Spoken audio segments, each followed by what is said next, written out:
Hey, what's up guys? This is Anthony from Anthony's Customs, and for this review, we are looking at NECA's new Predator 2-pack, including the Bad Blood and the Enforcer Predator, which are two particularly unique looking Predators, so I think this is probably going to be a set that many of you are interested in.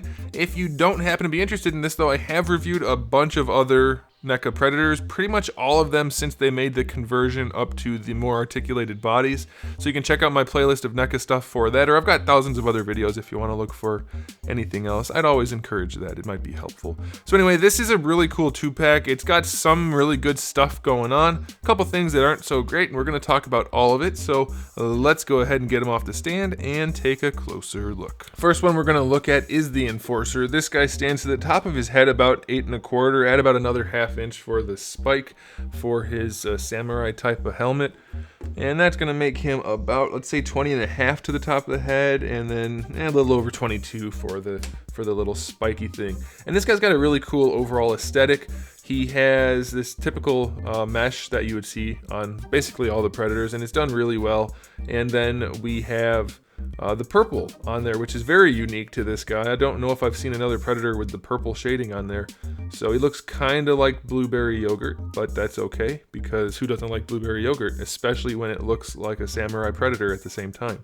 So that's very nice. I guess people have asked for this, so I'm gonna go ahead and implement a rating system for various things throughout the review. People love their ratings apparently, and it doesn't really change anything as far as I'm concerned. So I'm going to give ratings on the aesthetics, the articulation, and then of course the final verdict. Maybe we should do accessories too. All right, we're going to do that. We'll do accessories, the aesthetic, the articulation, and then the final verdict. You guys like your ratings. I don't know why, and then people are complaining, but overall the rating thing has been vastly popular, so we're going to do it. Anyway, I'm going to give this guy's aesthetics, I don't know, I guess maybe, let's say 8 blueberry yogurts out of 10. That seems appropriate. It looks pretty good to me. One downside though is that mine came broken.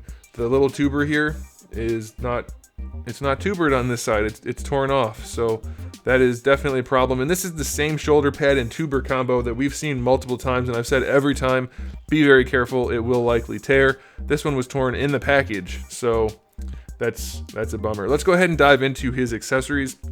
We do have his backpack with his plasma caster up there. The plasma caster is actually not loose at all or floppy, so that's very nice. I like that. We do also have a couple of interchangeable heads. So we have the normal one that comes on him in the package with the helmet on, the face mask on. We have the unmasked one, which looks really, really nice. I really like this one. He does have a little bit of a googly eye going on, but it's still as well executed as you can expect NECA to do on their Predators. We also have his unmasked head's mask, so you can have him holding that if you want to while you have the unmasked head on there, and that is done very well, so that's cool.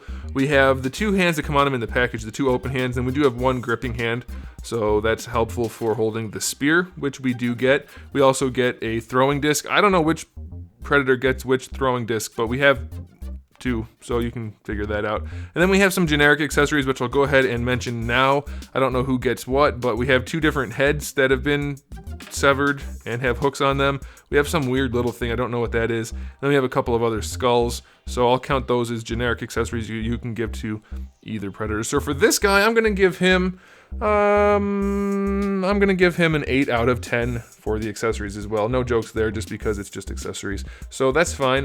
That's good enough. I think that's a decent enough batch of accessories. Let's go ahead and dive into his articulation. The head is on it seems like it's the single ball peg connected with a straight peg. It doesn't move all that much. I can't really get any range out of it forward and back, or barely any side to side. It's mostly just the rotation, and even though the dreads are flexible, there's still enough of them that they bump into the backpack, and I can't really do anything going to this side. Nothing's happening there, so that's kind of limited. For the shoulder, it's your standard ball hinge, so you get your bicep swivel, and then you have your hinge up here. Can't bring the arm up very far at all, and it's not because of the armor, because it doesn't even reach the edge of the plastic. It's just very limited. It bumps into the body, and the hinge itself feels kind of squishy, so not much going on there. You have your double jointed elbow though, so that's nice. You get really good range out of that. You do have a forearm swivel for the gauntlet, which is helpful because we do have his extendy blades right there. And the blades are very soft plastic. And this one, hey, this one's broken. Like, apparently I just got a super dud. This is broken. I thought it was just really bendy, and it is because it's broken. But they do feel softer than normal, so be careful. You might end up with a dud like that, but they do extend.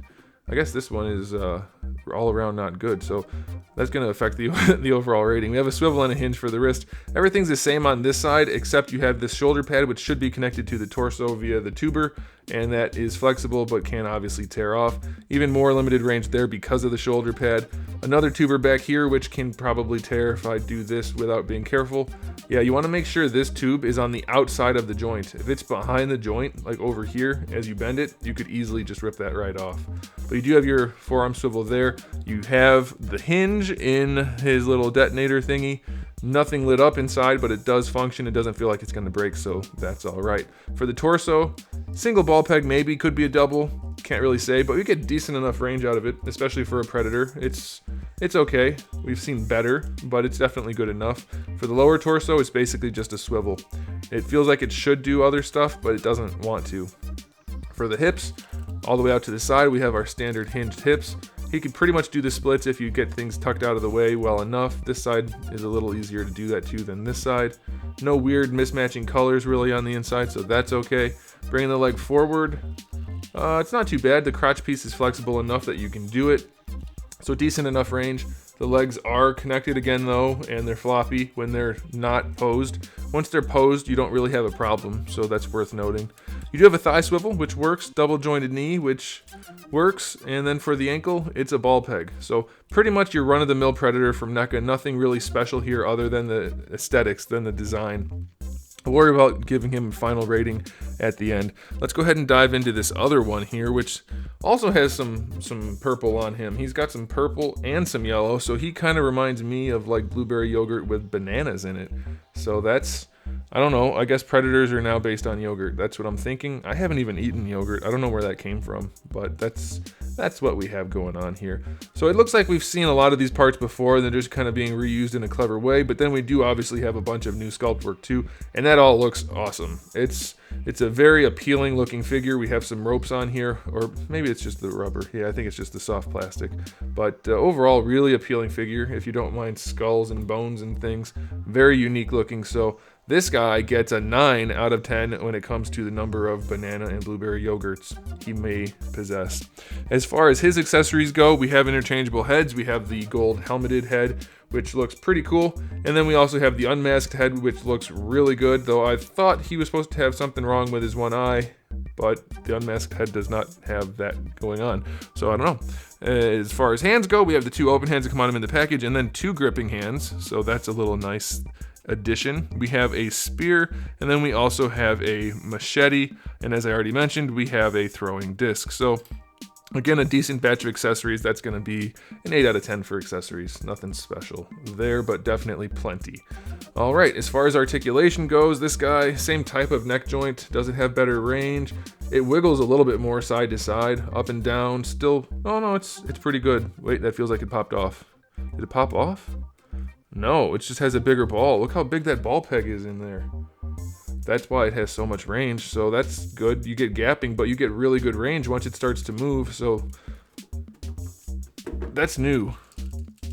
This guy maybe has it too. Yeah, maybe. I think it was just really stiff. Okay, I'm amending that. It has a giant ball peg in there, which once you loosen it up, gives you really great range for the neck, except for the blaster, of course. So that's awesome. Bonus points for that neck ball peg. Very well done. It's just a single ball peg, but it is more than sufficient, so that's awesome. For this side, we have a ball hinge for the shoulder. This will get in the way a little bit, but only pretty much going up, and that's very limited. Rotation here is still fine. Double jointed elbow is still fine. No issues there. For our wrist thingy, it opens this way. Still nothing lit up, but it's there. And then for our wrists, this time we just get... Oh, nope, it does have the hinge. Okay, so we have our swivel and our hinge. On this side, let's see. This is gonna kill the shoulder articulation. What? It doesn't. This is the best articulated shoulder out of all 4 shoulders on these figures, and he has the biggest shoulder pad. All right, well, that's a thing. Good range there. Of course, this way, the rotation range is going to be a lot more limited because of that. We do have our rotation here, and this guy has 3 blades that come out of his gauntlet. If you like blades, you get 50% more blade on that guy's gauntlet. For the torso, yeah, it's okay. It's got pretty good range at the top, better than the other one, and then the lower torso has a ton of range, but it is very floppy. It is very floppy on this guy, so be aware of that, but you do get pretty good range. Hips are basically the same thing, the only difference being the outer parts up here, like the soft plastic, so you'll still get pretty good range out of them, no real issues there. Same issue with the hips that we always have. Once you pose them, they're fine, but if you leave them neutral, they tend to flop around together. For the knees, yeah, pretty good range. It's functional enough. The big knee pads don't really do anything but hide the joint, so that's fine. And then lastly, for the ankles, it's just your standard ball peg, which is pretty basic. So I don't think I rated this guy's articulation. We'll rate them both together because they're essentially the same, though this guy's a floppy but more functional lower torso. I'm gonna give him a 6.5 floppy but functional lower torsos out of 10 for each of these guys. That neck joint is awesome though. I love that neck joint. So that'll do it, guys. This is a pretty nice batch of figures. If you're into collecting the NECA Preds, then you pretty much know what you're getting into. I know they have had some QC issues across the board, but they're almost always consistent. Although mine, of course, this one is just a total nightmare with the broken blade and the torn tuber. That's a huge bummer, but you can see them. There's a window package, and so you should be able to do that if you're buying them in the store. If you're buying online, then good luck. You might have the same problem I did. So, I don't know. I do recommend it. It's a pretty cool set, but be aware there could be QC issues. But otherwise, it's one of their best sets. QC issues aside, easily one of their best sets. I am going to give this set an 18 yogurt cups out of 20. Very nice set overall. I do recommend it. Thanks for watching, guys. Make sure you subscribe to the channel if you haven't already. I do have tons of content like I mentioned before, so there's always something for you to watch there. Give the video a thumbs up if you liked it, and in the meantime, keep collecting.